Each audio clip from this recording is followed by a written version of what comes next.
ತಮ್ಮಂದ್ರ, ನಾನು ಹೇಳುವ ಮಾತನ್ನ ಕೇಳ್ರಿ, ಇಲ್ಲ ಅಂದ್ರೆ ನಮ್ಮ ಮನೆ ಒಡೆದು ಚೂರು ಚೂರಾಗುತ್ತದೆ. ತಮ್ಮ, ಈ ಗೌಡನ ವಿರುದ್ಧ ಹೋರಾಡುವ ಶಕ್ತಿ ನಮಗಿಲ್ಲಪ್ಪ. ಇದು ನಿಲ್ಲಿಗೆ ಬಿಟ್ಟು ಬಿಡು. ಬಿಟ್ಟು ಬಿಡುವುದು ಕಟುವಾಗಿ ನುಡಿಯೇ ಬೇಡ ನಾಯಿ ನಿನ್ನ ತಮ್ಮನಿಗೆ.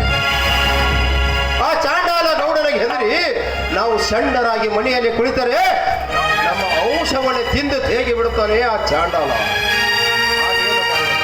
ನಿನ್ನ ಮಾತಿನಂತೆ ಮಹಾತ್ಮ ಗಾಂಧೀಜಿಯವರು ಹೆದರಿ ಮನೆಯಲ್ಲಿ ಕುಳಿತಿದ್ದರೆ ಇಂದಿಗೂ ನಾವು ಬ್ರಿಟಿಷರ ಗುಲಾಮರಾಗಿರುತ್ತಿದ್ದೆವು.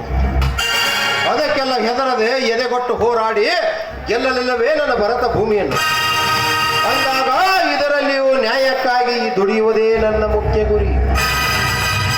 ತಮ್ಮ, ಬ್ರಿಟಿಷರ ಕಪಿಮುಷ್ಟಿಯಿಂದ ಭಾರತ ದೇಶವನ್ನು ಸ್ವತಂತ್ರಗೊಳಿಸಿದಂತ ರಾಷ್ಟ್ರಪಿತ ಮಹಾತ್ಮ ಗಾಂಧೀಜಿ ಅವರನ್ನೇ ಗುಂಡಿಟ್ಟು ಕೊಂದ ಗೋಡ್ಸೆಗಳಿರುವಂತ ದೇಶ ಕಣಪ್ಪ ನಮ್ಮದು. ಅಂತ ನೀಚ ಗೋಡ್ಸೇನೆ ಕೊಂದು ಹಾಕಿದರು. ಇನ್ನುವರೆಗೂ ಆ ಮಹಾತ್ಮನ ಹೆಸರು ಭಾರತದ ಭೂಪಟದಲ್ಲಿ ಅಚ್ಚಳಿಯದೆ ಉಳಿದಿದೆ. ಸುವಾರ್ಥ ಅಂದಾಗ ನಾವೇಕೆ ಹೆದರಬೇಕು ಕಾರಣಕ್ಕೆ? ಅಂತ ಗೋಡ್ಸನಂತ ಸಾವಿರಾರು ಸೂರರು ಎತ್ತರಾಗಿ ಬಂದರು. ಅವರ ಎದೆ ಹರಿದು ಸಾಮಕ್ಕೆದಿರದ ಹುಲಿಯಾಗಿ ನಿಲ್ಲುತ್ತೇನೆ ಆ ರಾಕ್ಷಸರಿಗೆ.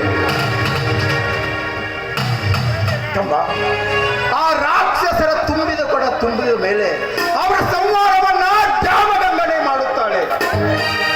ನೀನು ಅಲ್ಲಿವರೆಗೂ ಸ್ವಲ್ಪ ತಾಳ್ಮೆಯಿಂದಿರು. ಇನ್ನೆಲ್ಲಿದೆಯೇ ನಾಯಿ ನಿನ್ನ ತಮ್ಮನಿಗೆ ತಾಳ್ಮೆ? ಕೇವಲ ಹೋಟಿನಾಶವಾಗಿ ನಮ್ಮ ಹೊಲಕ್ಕೆ ನುಗ್ಗಿ ನಿಮಗೆ ಅವಮಾನದ ಮಾತುಗಳನ್ನು ನಾಡಿ ಹೋಗಿದ್ದಾನೆಂದರೆ ಅವರನ್ನು ನಾವು ಸುಮ್ಮನೆ ಬಿಡಬೇಕು. ತನ್ನ ಎದುರಾಳಿ ಕೃಷ್ಣನನ್ನು ಬೆದರಿಸಿದಂತೆ ನಮ್ಮ ಮೇಲೆ ದರ್ಪ ತೋರಿಸಲು ಬಂದರೆ ಈಗಿಂದೀಗಲೇ ಹೋಗಿ ಅವನನ್ನು ಅಡೆದು ಹಾಕಿ ರಕ್ತದ ಮಡುವಿನಲ್ಲಿ ಬಳಸಿ ಬರುತ್ತೇನೆ.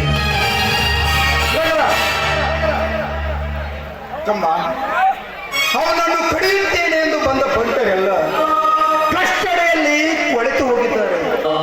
ನಮಗೇಕೆ ಬೇಕಪ್ಪ ರಾಜಕೀಯ?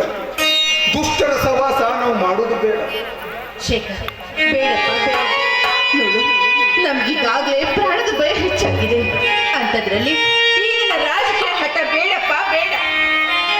ಹೀಗೆ ಪ್ರಾಣಕ್ಕೆ ಹೆದರಿ ನಮಗೇಕೆ ಬೇಕು ರಾಜಕೀಯ ಎಂದು ನಾವು ಹೇಡಿಯಾಗಿ ಮನೆಯಲ್ಲಿ ಕುಳಿತರೆ ಇಡೀ ನಮ್ಮ ರಾಕ್ಷಸನಾಗಿ ನಿಲ್ಲುತ್ತಾನೆ.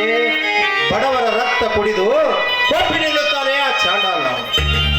ಈಗ ನಮ್ಮಂತ ವಿದ್ಯಾವಂತ ಯುವಕರು ಒಂದೇ ಒಂದು ತಿಂಗಳಲ್ಲಿ ಸತ್ಯ ಯಾವುದೆಂದು ಅರಿಯದೆ ಕೇವಲ ನೋಟಿನಾಸೆಗಾಗಿ ಓಟು ಹಾಕಿ ಅಂತವರನ್ನು ಆರಿಸಿ ತಂದರೆ ಇಡೀ ನಮ್ಮ ಕರ್ನಾಟಕವನ್ನು ತಿಂದು ಹೇಗೆ ಬಿಡುತ್ತಾರೆ.